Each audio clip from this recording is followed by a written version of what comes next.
Welcome back to another episode of The Pour Over. And on today, I want to talk to you guys on how your consistency is actually bringing you inconsistent results. I'm going to say that again. I want to talk to you on how and why your inconsistency in doing something is actually bringing you inconsistent results. Hopefully this will make sense when we get done with it. And I want to use the example of brewing coffee to illustrate my point. I'm going to be reading. Let's dive right into it. Let's go. So the one thing I think all coffee drinkers can relate to is going from having a great cup of coffee one morning that is just right on the spot, and the next morning having a cup of coffee that is just downright awful. If you drink coffee, you understand what I'm saying. And we can all say that this has happened far more times than we actually would like it to happen. And the question I often ask myself, and you may do this too, is what went wrong? And well, the answer is obvious: consistency. Consistency is what went wrong, but how is what you're thinking. How, when I make the same cup of coffee every single day? I use the same process every single time. You see, the average coffee drinker has a coffee maker or a coffee machine in which they put a scoop or two of coffee into a filter and pour a roughly eyeballed amount of water into the tank section of the maker. You know, you fill it up to line 4 or line 6. They press the brew button, walk away, and they wait. They then pour what might be the same amount in their mug, you know, the same cup that you use all the time, and then add what might be, but isn't always, the same amount of creamer and or sugar into their cup. You do this every time you make a pot of coffee, yet in this consistent routine, your coffee doesn't come out with the same consistent results. So the answer is why, or rather the question is why?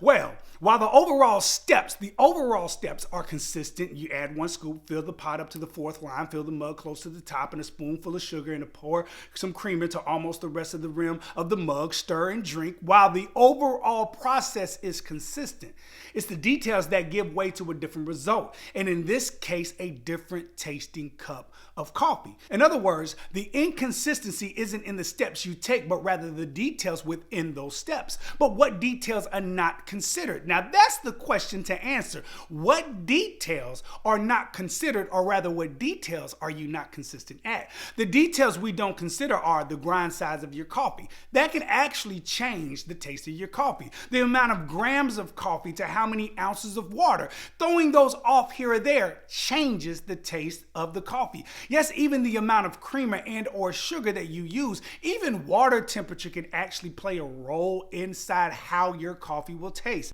I guarantee you that your measurements for your coffee to water, creamer, and sugar are not the same for every pot. And it's these slight to even drastic changes in the measurements you're not paying attention to that causes your cup to taste different every so often. Think about it.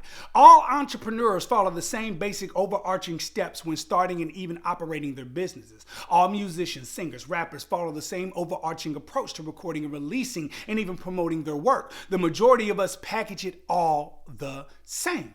And I fall into this category too. And this category is wide, and it is built of miles and miles and miles of the same thing over and over and over again. And this same process, this same theme of promotion and the same approach, while not bad, is consistently bringing you inconsistent results. So when do we actually step back? When do we actually step back and ask about the details? When we do look at the fine print of our actions and thoughts in order to better understand our results. When do we actually look back and actually analyze our actions, our thoughts, and really get down to the nitty-gritty of the details of what we're doing? But there is a reason we don't really do this, and here is why. There's a reason why we don't analyze the small details when it comes to what we do. Let me go back to our cup of coffee to explain this. When it comes to the coffee I make at home, I love it to be consistent, which simply means I want to get the same tasting cup of coffee every single time I drink a cup. So I follow a method. Instead of buying pre-grounded coffee, I buy whole bean and pay attention to the date. The older the bean, the weaker the taste of the coffee. So I want a fresher roasted bean of coffee. I have my grinder set to a certain grind size so that the grind size doesn't change. Yes, this can change flow rate of water, which changes the taste of coffee, just The grind size can change the taste of the coffee. I use a gooseneck kettle, especially for my pour over brewing, because I can control the water flow in the pour over. While in a normal coffee machine or maker, the water and how it spreads through the coffee after you press start, you will have absolutely no control over. And yes, this even matters also. Like, I just put a whole messed up grammar sentence there, but y'all will be all right. I boil my water to a certain temperature using a gooseneck kettle. If I'm doing my pour over, I brew it to about 180. If I'm doing French press, I boil it over to a 220 degree. Again, the temperature in connection with your brewing can affect the taste of the cup of coffee. I use 21 grams of coffee with 400 grams of water, which will give me 300 grams of freshly brewed coffee. This is for both pour over brewing and also for my French press method.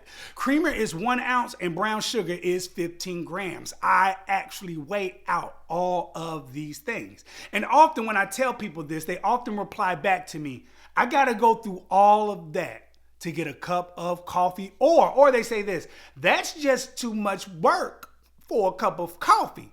That's just too much work is the death sentence of accomplishments. I'm gonna say that again. That's just too much work is the death sentence of accomplishment.